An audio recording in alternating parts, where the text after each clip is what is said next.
انشاءاللہ تعالی مظفرآباد ڈویژن میں رہنے والے آپ کا دانلی کے سازش کو ناکام کروا دیں گے. کوئی انکار کر سکتا ہے؟ کوئی انکار کر سکتا ہے کہ انہوں نے جاوید بھٹانوی کے سیٹ پہ میرے کارکن کو شہید کر کے اپنا شکست کو جیت میں تبدیل کیا ہے؟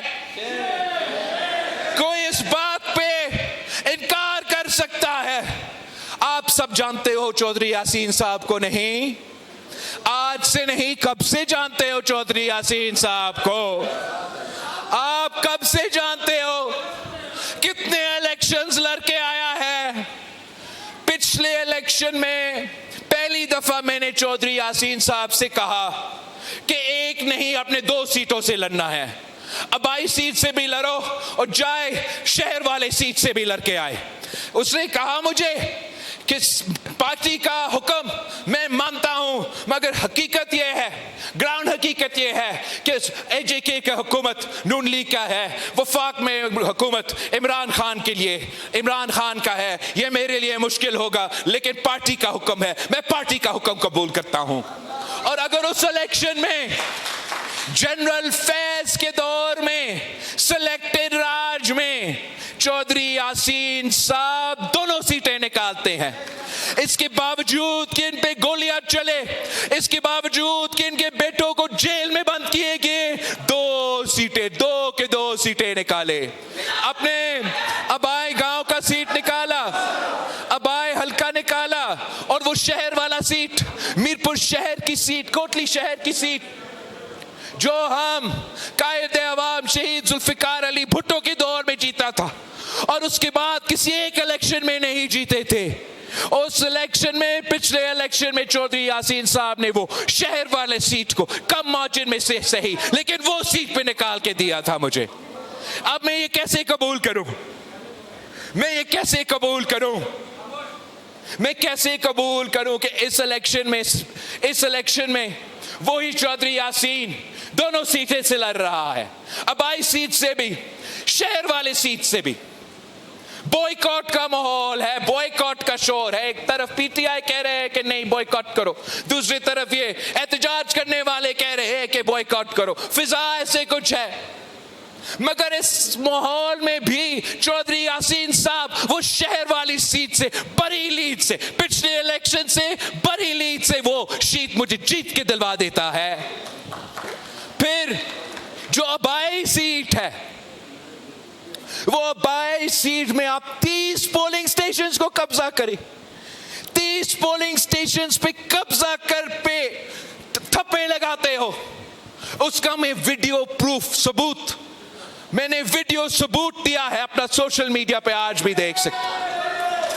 اور آپ اپنا شکست کو، چودھری یاسین کی جیت کو تانلی کر کے زور زبردستی چودھری یاسین کی جیت کو شکست میں تبدیل کرے تو ہم نہیں قبول کر سکتے ہیں. ہم کیوں قبول کریں؟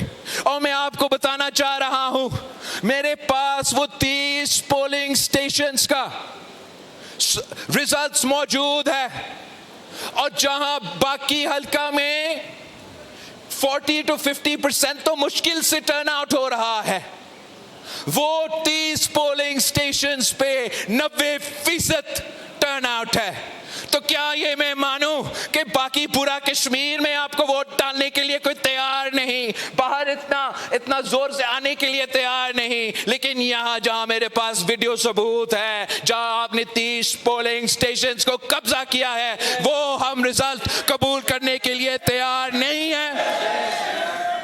اور ہم مطالبہ کرتے ہیں الیکشن کمیشن سے کہ اگر آپ اس دانلی میں ملوث نہیں تھے تو پھر آپ صاف و شفاف تحقیقات کریں، ری پولنگ کریں، اور میرپور ڈویژن کے عوام کے ساتھ، کوٹلی کے عوام کے ساتھ انصاف کریں.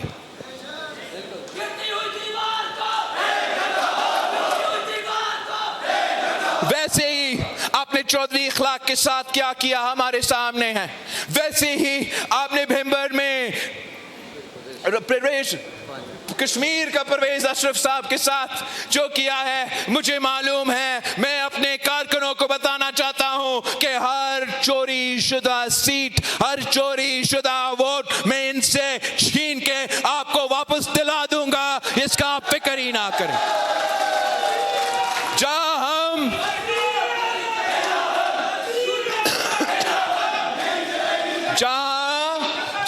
شکست سیاسی میدان میں ہمیں اگر شکست ملتی ہے تو میں شکست قبول کرنے کے لیے تیار ہوں، لیکن جہاں آپ دھاندلی سے میرے مینڈیٹ چوری کرتے ہو، اہمیت رکھتے ہیں لیکن ووٹ سے زیادہ اہم جان ہے.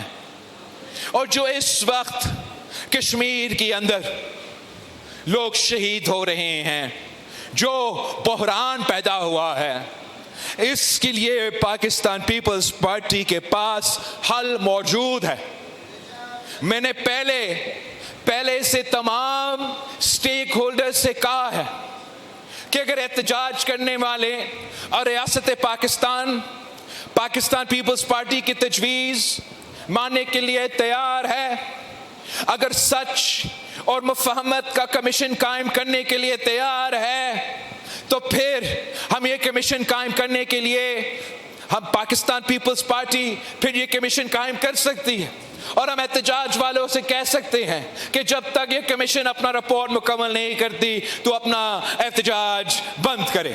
اور اگر یہ قبول ہے، وفاقی حکومت مانتی ہے، تو پھر ریاست بھی یہ موقف لے سکتا ہے کہ ان کے جو مزید کارروائی ہوگا وہ کمیشن کے رپورٹ کے بعد وہ مزید کارروائی ہو سکتا ہے.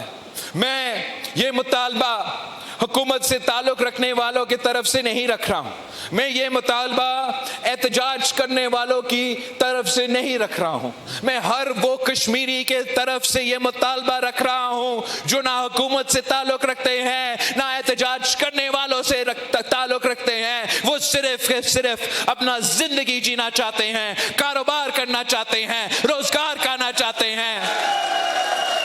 میں ہر وہ کشمیری کا بات کر رہا ہوں جو نہ احتجاج کر رہا ہے نہ حکومت کا حصہ ہے، مگر وہ چاہتے ہیں کہ اپنا کشمیر میں امن قائم کیا جائے. وہ چاہتے ہیں کہ دنیا میں کشمیر کا وہ چہرہ جائے جس پر ہم فخر کر سکے. تو اس لیے ہمارا یہ مطالبہ ہے کہ سچ اور مفاہمت کا کمیشن مانو. اگر نہیں مانتے تو بتائیں کیوں نہیں مانتے. مجھے پتا ہے کہ اگر لوگ سچ سے گھبراتے ہیں تو پھر وہ سچ اور مفاہمت کے کمیشن کو قبول کرنے کے لیے تیار نہیں. لیکن اگر آپ اپنا بیانیہ کے پاس ساتھ کھڑے ہو، اگر آپ سمجھتے ہو آپ حق کے طرف کھڑے ہو، اگر آپ سمجھتے ہو کہ آپ سچ کے ساتھ کھڑے ہو، تو پھر کیوں انکار کر رہے ہیں، کیوں نہیں مان رہے ہیں کہ ہم یہ سچ اور مفاہمت کمیشن بنائیں جس میں دودھ کا دودھ اور پانی کا پانی ہو جائے گا.